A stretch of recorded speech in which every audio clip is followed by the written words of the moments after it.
Sejarah berdirinya Daulah Mughal. Daulah Mughal merupakan kerajaan termuda dari 3 kerajaan besar Islam pada saat itu, yaitu Daulah Utsmani, Daulah Safawiyah, dan Daulah Mughal. Daulah Mughal didirikan di semenanjung India 25 tahun setelah berdirinya Daulah Safawiyah di Persia. Akan tetapi, Daulah Mughal bukanlah daulah Islam pertama yang berdiri di semenanjung India. Islam pertama kali masuk wilayah India pada saat penaklukan oleh tentara Daulah Umayyah di bawah kepemimpinan Muhammad bin Qasim pada tahun 708 sampai 709 Masehi. Penaklukan ini terjadi pada masa Khalifah Walid bin Abdul Malik pada saat tahun 705 sampai 715 Masehi. Selanjutnya, Islam juga pernah menguasai wilayah India pada fase disintegrasi Daulah Abbasiyah, tepatnya di bawah pemerintahan Daulah Ghaznawi pada masa kepemimpinan Sultan Mahmud 999 sampai 1030 Masehi. Daulah Ghaznawi mengembangkan kekuasaannya hingga ke wilayah Pakistan dan India Utara. Fokus kampanye yang dilakukan Sultan Mahmud adalah untuk menguasai hampir seluruh kerajaan Hindu di India Utara. Penguasaan ini juga berperan dalam mengislamkan sebagian masyarakat India dan memberikan pengaruh atas berdirinya kerajaan-kerajaan Islam lainnya, seperti Daulah Mamluk 1206 sampai 1290 Masehi di Delhi, Daulah Kholji 1290 sampai 1320 Masehi, dan Daulah Tughlaq 1320 sampai 1430 Masehi. Pada masa pemerintahannya, Daulah Ghaznawi menjadikan kota Lahore, Pakistan sebagai ibu kota pada tahun 1163 Masehi. Daulah Mughal didirikan pada tahun 1526 Masehi oleh Zahiruddin Muhammad Babur 1483 sampai 1530 Masehi. Ia adalah salah satu keturunan Timur Leng dan Genghis Khan, serta putra dari Umar Sheikh Mirza, penguasa wilayah Fergana. Wilayah Fergana diwariskan kepada Babur ketika ia berusia 12 tahun. Kemudian, ia berhasil menguasai wilayah Samarkand pada tahun 1496 Masehi dan menguasai wilayah Kabul pada tahun 1504 Masehi. Babur terus melakukan ekspansi untuk memperluas wilayahnya hingga berhasil menguasai Punjab dan menduduki kota Lahore pada tahun 1525 Masehi. Setelah berhasil menaklukkan kota Lahore, ia memimpin pasukannya untuk menyerang Kesultanan Delhi yang pada saat itu berada di bawah pimpinan Sultan Ibrahim Lodi, hingga menyebabkan terjadinya peristiwa pertempuran Panipat. Babur berhasil memenangkan pertempuran tersebut pada tahun 1526 Masehi, kemudian mendirikan sebuah daulah di India yang bernama Daulah Mughal. Nama Mughal berasal dari pengucapan kata Mongol dalam bahasa India. Nama tersebut diambil dari bangsa leluhur Babur, yaitu Daulah Timuriyah, yang berasal dari bangsa Mongol.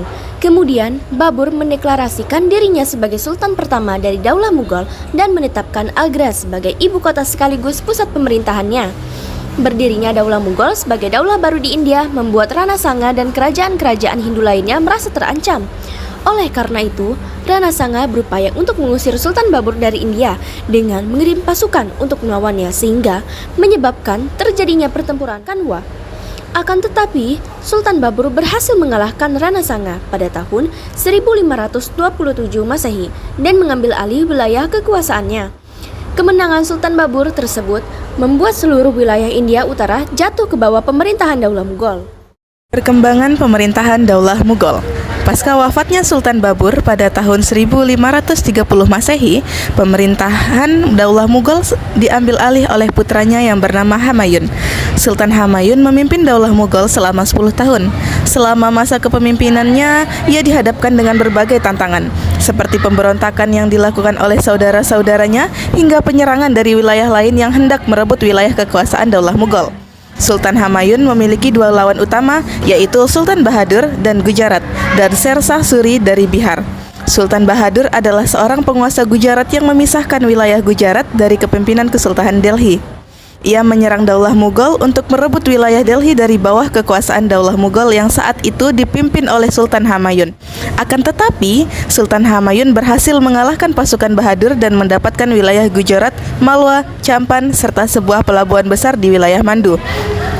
Di tengah penyerangan Sultan Bahadur terhadap Sultan Humayun, Sher Shah Suri membangun sebuah kekuatan besar untuk melawan Daulah Mughal hingga berhasil menguasai beberapa wilayahnya. Upaya Sher Shah Suri untuk merebut wilayah Daulah Mughal menyebabkan terjadinya pertempuran Kausa yang kemudian dimenangkan olehnya pada tahun 1539 Masehi. Setelah mengalami kekalahan, Sultan Humayun kemudian melarikan diri ke Agra. Sedangkan Sher Shah Suri membawa pasukannya untuk menyerang Agra sehingga terjadi pertempuran Kannauj 1540 Masehi. Pada pertempuran Kannauj, Sultan Humayun kembali mengalami kekalahan dan terpaksa melarikan diri ke tempat yang lebih jauh hingga ke wilayah Persia. Selama perjalanannya ke wilayah Persia, istri Sultan Humayun melahirkan putra pertamanya Akbar pada tanggal 15 Oktober 1542 Masehi. Kedatangan Sultan Humayun ke Persia disambut baik oleh pemimpin Daulah Safawiyah saat itu, Shah Tahmasp I. Dengan bantuan Shah Tahmasp I berupa 12.000 tentara dan logistik militer, Sultan Humayun berencana untuk merebut kembali haknya sebagai penguasa Daulah Mughal. Selama 15 tahun Sultan Humayun berkelana meninggalkan Delhi, Sher Shah Suri telah wafat dan digantikan oleh penerusnya, Sikandar Shah Suri. Sultan Humayun mengutus Bairam Khan sebagai pemimpin pasukan untuk menyerang Sikandar dan berhasil mengalahkannya dalam pertempuran Sirhind pada tahun 1555 Masehi. Daulah Mughal di bawah kepemimpinan Sultan Humayun pun kembali menguasai Delhi dan wilayah India Utara. Ia juga berhasil meredakan pemberontakan dan menstabilkan pemerintahan untuk diteruskan kepada putranya Akbar. Sultan Humayun kemudian wafat pada tahun 1556 Masehi. Kematian Sultan Humayun pada tahun 1556 Masehi menyebabkan putranya Akbar yang saat itu masih berusia 14 tahun dilantik sebagai Sultan Mughal karena umurnya masih terlalu muda untuk memimpin sebuah kerajaan besar. Tangan kanan Humayun, Bairam Khan, naik sebagai pemimpin sementara kerajaan hingga Sultan Akbar beranjak dewasa. Di awal kepemimpinannya, Bairam Khan dihadapkan dengan pemberontakan dari pendukung Sher Shah Suri yang dipimpin oleh Himu. Bairam Khan menyambut kedatangan pasukan tersebut sehingga terjadilah peperangan Panipat II pada tahun 1556 Masehi. Peperangan tersebut dimenangkan oleh pasukan Bairam Khan. Seiring berjalannya waktu, pengaruh Bairam Khan dalam pemerintahan Daulah Mughal semakin kuat dan memaksakan kepentingan aliran Syiah. Oleh karena itu, Sultan Akbar berupaya untuk menyingkirkan Bairam Khan dari kedudukannya. Pada tahun 1561 Masehi, Sultan Akbar mampu mengalahkan Bairam Khan yang memberontak di Jalan Dur dan memegang kendali penuh atas pemerintahan Daulah Mughal. Pada masa pemerintahan Sultan Akbar inilah Daulah Mughal memulai masa keemasannya. Sultan Akbar mulai mengampanyekan perluasan wilayah kekuasaan Daulah Mughal dan berhasil menguasai Chunar, Gond, Ranthambore, Kalinjar, Gujarat, Surat, Bihar, Bengal, Kashmir, Orissa, sekarang bernama Odisha, Deccan, Gawilgar, Narnala, Ahmadnagar, dan Asirgarh. Wilayah yang sangat luas itu dipimpin dengan sistem pemerintahan yang bersifat militer. Dalam pemerintahan tersebut, Sultan menjadi penguasa absolut. Pemerintahan tingkat provinsi dikepalai oleh seorang Siparsalah atau kepala komando. Sedangkan pemerintahan tingkat wilayah dikepalai oleh seorang Faujdar atau komandan. Jabatan-jabatan sipil juga diberi jenjang kepangkatan yang bercorak kemiliteran pada pejabat pemerintahan Daulah Mughal yang diharuskan untuk mengikuti latihan kemiliteran. Selain itu, Sultan Akbar juga menyusun sebuah pola baru mengenai sejumlah peringkat keagamaan dan kebijakan kultural. Ia menarik simpati ulama muslim dengan menghibahkan sejumlah madrasah dan perpustakaan sekaligus mendanai sebuah kultur yang lebih universal bagi masyarakat India. Pola inilah yang dinamakan dengan politik Sulakhul atau toleransi universal, di mana semua rakyat India dipandang sama tanpa dibedakan etnis dan agamanya. Ia juga mendukung tarekat Qistiyah yang menoleransi beberapa bentuk perpaduan antara Hinduisme dan Islam serta melancarkan sebuah bentuk pemujaan yang dinamakan din ilahi atau agama ketuhanan. Sultan Akbar sendiri yang menjadi guru besar sufi dari aliran baru tersebut. Perpaduan antara Hinduisme dengan Islam sangat menonjol pada masa kepemimpinan Sultan Akbar. Bahkan pada ruang Diwan Nikas, ruang khusus untuk para tamu Daulah Mughal di dalam Red Fort Delhi, terdapat sebuah tulisan yang berbunyi, "Seandainya ada surga di dunia, disinilah tempatnya." Arsitektur bangunan Daulah Mughal yang sangat mewah pada zaman itu menjadi kebanggaan tersendiri bagi sejarah peradaban Islam. Peradaban Islam pada masa Daulah Mughal memang bisa dijuluki sebagai surga dunia bagi umat Islam karena mereka memiliki bangunan yang megah, kebun yang indah, dan kehidupan yang bahagia. Kemajuan Daulah Mughal yang berhasil dicapai pada masa kepemimpinan Sultan Akbar kemudian dipertahankan oleh 3 penerusnya, yaitu Jaranghir dari 1605 sampai 1628 Masehi, Shah Jahan dari 1628 hingga 1658 Masehi, dan Aurangzeb dari 1658 sampai 1707 Masehi, yang merupakan 3 pemimpin terkuat Daulah Mughal. Puncak kejayaan Daulah Mughal dicapai pada masa pemerintahan Shah Jahan dan Aurangzeb. Kepemimpinan keduanya membawa peradaban maju di semenanjung India. Pada puncak kekuasaannya, Daulah Mughal menjadi salah satu monarki terbesar dalam sejarah Asia Selatan. Daulah Mughal merupakan kerajaan India pertama yang menyatukan kembali hampir seluruh wilayah semenanjung India setelah Kekaisaran kuno Maurya yang berdiri 16 abad sebelum berdirinya Daulah Mughal. Kemunduran dan runtuhnya Daulah Mughal. Kemunduran Daulah Mughal mulai terjadi pasca wafatnya Sultan Aurangzeb pada tahun 1707 Masehi. Hal ini disebabkan para pewaris kerajaan tidak mampu mempertahankan kebesaran kerajaan sebagaimana para sultan pendahulunya. Meskipun tetap berkuasa selama hampir 150 tahun setelah wafatnya Sultan Aurangzeb, kekuasaan Daulah Mughal perlahan melemah dan pada akhirnya mengalami kemunduran.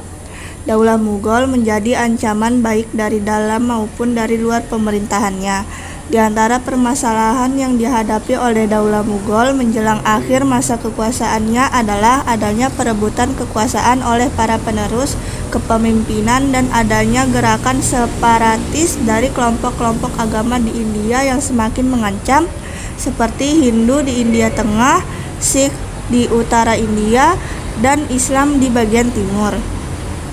Masalah ini juga diperburuk dengan pengaruh dari luar pemerintah Daulah Mughal, yaitu para pedagang Eropa, terutama Inggris, yang dengan kekuatan bersenjatanya mulai menguasai wilayah pesisir pantai India Barat. Pemberontakan pada masa Sultan Aurangzeb itu terjadi akibat kebijakan-kebijakannya yang keras dalam menerapkan ideologi Puritanismenya. Kebijakan ini sangat bertolak belakang dengan kebijakan pendahulunya. Sultan Akbar yang bisa mengambil hati umat Hindu di India, wafatnya Sultan Aurangzeb meninggalkan permasalahan sosial yang sulit untuk diatasi oleh sultan-sultan penerusnya. Penerus kepemimpinan Aurangzeb adalah Sultan Bahadur Shah 1700 sampai 1712 Masehi. Sepeninggal Bahadur Shah, terjadi perebutan kekuasaan di kalangan keluarga istana. Dalam kurun waktu 1 tahun, Daulah Mughal mengalami 3 kali pergantian kekuasaan hingga akhirnya kepemimpinan jatuh ke tangan Farrukhsiyar yang memimpin sejak 1713 Masehi hingga 1719 Masehi. Kepemimpinan Farrukhsiyar digantikan oleh Muhammad Shah 1719 sampai 1748 Masehi. Akan tetapi, ia dan pendukungnya terusir oleh suku Ashfar di bawah pemimpin Nadir Shah, yang sebelumnya telah berhasil melenyapkan kekuasaan Daulah Safawiyah di Persia. Muhammad Shah dapat kembali berkuasa di Delhi setelah ia bersedia memberi sejumlah hadiah kepada Nadir Shah. Kerajaan Daulah Mughal baru dapat melakukan pemulihan keadaan setelah Chin Kilich yang bergelar Nizam al-Mulk memangku jabatan wazir pada tahun 1722 sampai 1732 Masehi atas dukungan dari Maratha. Akan tetapi, pada tahun 1732 Masehi, Nizam al-Mulk meninggalkan Delhi menuju Hyderabad dan menetap di sana. Konflik-konflik yang berkepanjangan mengakibatkan pengawasan terhadap wilayah pemerintahan Daulah Mughal menjadi lemah. Satu persatu pemerintah daerah melepaskan loyalitasnya dari pemerintah pusat dan memperkuat posisi pemerintahannya masing-masing. Disintegrasi wilayah kekuasaan Daulah Mughal semakin diperburuk oleh sikap penguasa daerah yang di samping melepaskan loyalitas terhadap pemerintah pusat, juga melepas diri dari pemerintah pusat Daulah Mughal. Di antara pemerintah daerah yang melepas diri adalah Nizam al-Mulk di Hyderabad, Shivaji di Maratha, Sadat Khan di Oudh, Shuja al-Din di Bengal, Jai Singh dari Amber menguasai Rajput, dan kelompok Sikh yang menguasai wilayah Punjab.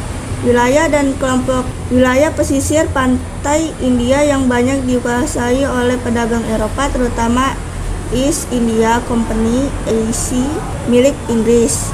Setelah Muhammad Shah meninggal, tahta kerajaan diteruskan oleh Ahmad Shah 1748 sampai 1754 Masehi, Alamgir II 1754 sampai 1759 Masehi, Shah Jahan III 1759 sampai 1760 Masehi, dan Shah Alam 1760 sampai 1806 Masehi.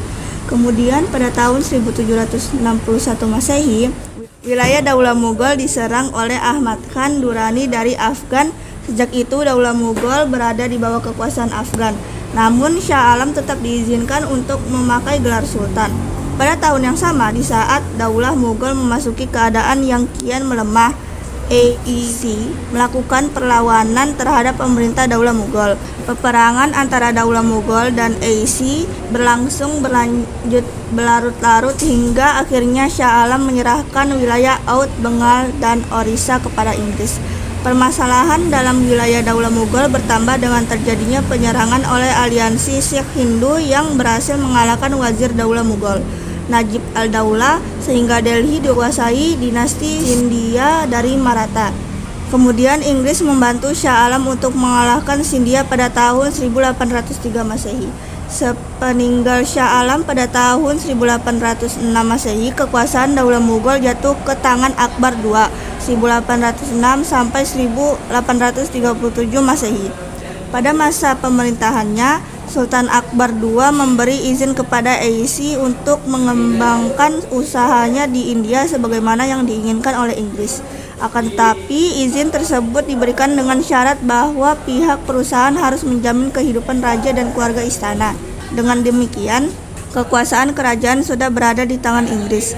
Meskipun kedudukan dan gelar sultan tetap dipertahankan, Bahadur Shah II 1837 sampai 1858 Masehi, penerus Akbar II, tidak menerima isi perjanjian tersebut sehingga terjadi konflik di antara keduanya. Pada masa itu, EIC mengalami kerugian ekonomi akibat penyelenggaraan administrasi perusahaan yang kurang efisien dan juga menanggung kebutuhan istana. Oleh karena itu, EIC menerapkan pajak yang sangat tinggi dengan kebijakan yang keras. Rakyat pun merasa tertekan sehingga melakukan pemberontakan. Bahadur Shah II menjadi lambang perlawanan dengan upaya mengembalikan kekuasaan kerajaan ke tangan Daulah Mughal. Pada bulan Mei 1857 Masehi, terjadilah pertempuran antara pasukan dan rakyat India melawan kekuatan Inggris.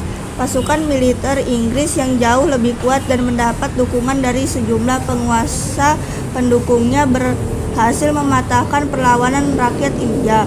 Inggris kemudian menjatuhkan hukuman yang kejam terhadap para pemberontak. Inggris mengusir para pemberontak dari kota Delhi dan menghancurkan rumah-rumah ibadah. Pada tahun 1858 Masehi, Inggris juga mengusir Bahadur Shah II dari istana dan didaulat sebagai Sultan Daulah Mughal yang terakhir.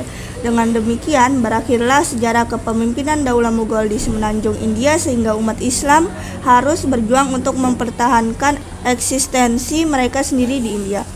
Di antara faktor-faktor yang terjadi menyebabkan kehancuran Daulah Mughal pada tahun 1858 Masehi adalah sebagai berikut. Yang pertama, terhentinya pembinaan kekuatan militer sehingga operasi militer Inggris di wilayah-wilayah pantai tidak dapat segera diatasi oleh pasukan maritim Daulah Mughal. Demikian pula dengan kekuatan pasukan darat Daulah Mughal yang kurang terampil dalam menggunakan persenjataan. 2. Kemerosotan moral dan gaya hidup mewah di kalangan elit politik Daulah Mughal yang mengakibatkan terjadinya pemborosan dalam penggunaan uang negara. Ketiga, pendekatan Sultan Aurangzeb yang terlampau keras dalam melaksanakan ide-ide kemurnian Islam sehingga menimbulkan konflik antar agama dalam masyarakat India yang sangat sulit diatasi oleh sultan-sultan penerusnya. Yang keempat, lemahnya para pewaris tahta kerajaan yang menjabat pada akhir masa kekuasaan Daulah Mughal. Ketika umat Islam disibukkan dengan pertarungan politik di antara para penguasanya, bangsa Eropa perlahan membangun kekuatannya. Kelengahan pemimpin umat Islam masa itu yang cenderung mementingkan kekuasaan bertolak belakang dengan bangsa Eropa yang berfokus untuk menguatkan peradabannya. Pada masa itu, bangsa Eropa seperti Inggris, Portugis, Belanda, Prancis, dan Spanyol mengalami kemajuan khususnya di bidang ilmu pengetahuan dan teknologi. Kekuatan dan kemajuan bangsa Eropa juga tidak lepas dari pengaruh peradaban Islam. Peradaban Islam klasik menyatukan banyak ilmu dari seluruh penjuru dunia dan menjadikannya ilmu baru.